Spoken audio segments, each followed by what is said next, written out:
She had been called an overthinker her entire life, not in a poetic way, not in a deep thinker kind of a way, but in that slightly dismissive tone, like it's a flaw she should have outgrown by then. Like, you think too much, relax, you read too much into things. And for a long time, she believed in. She believed in all of them. She tried to silence the voice running in her head all the time, the one that notices the pause before the answers, the one that feels when something is just off. But here's the strange thing about instincts: they will not shout, they will whisper.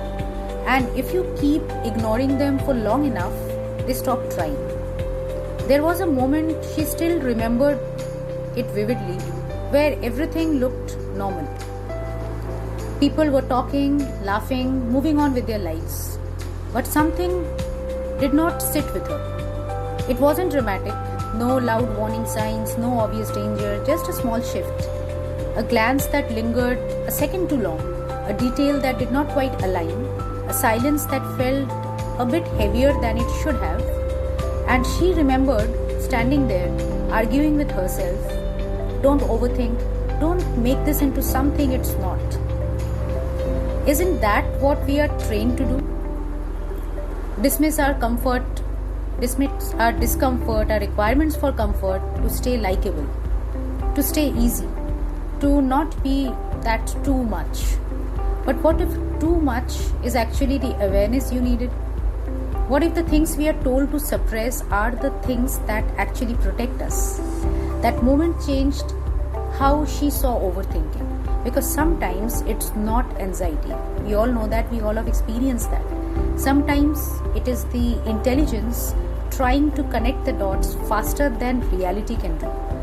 And that idea, that thin, dangerous line between intuition and overthinking, from my own experiences, they have stayed with me. Into my characters, they have stayed in my writing. They have woven themselves into the stories I couldn't ignore anymore, and I chose to write them down. Stories where the person notices too much, is the only one who sees the truth in time. The stories, when they are dismissed, become the biggest risk of all.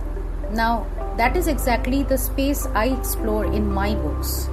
Not loud kind of heroism, not any perfect characters, but just people who feel little too deeply, notice too much. They are forced to trust that instinct even when the world tells them not to. So if you have ever been called too sensitive or too intense or an overthinker, maybe you're going to understand these stories. You will understand these stories a little more than others, and maybe, just maybe, you'll start trusting that voice, that inner voice, a little too differently. Now, I have left the stories waiting for you.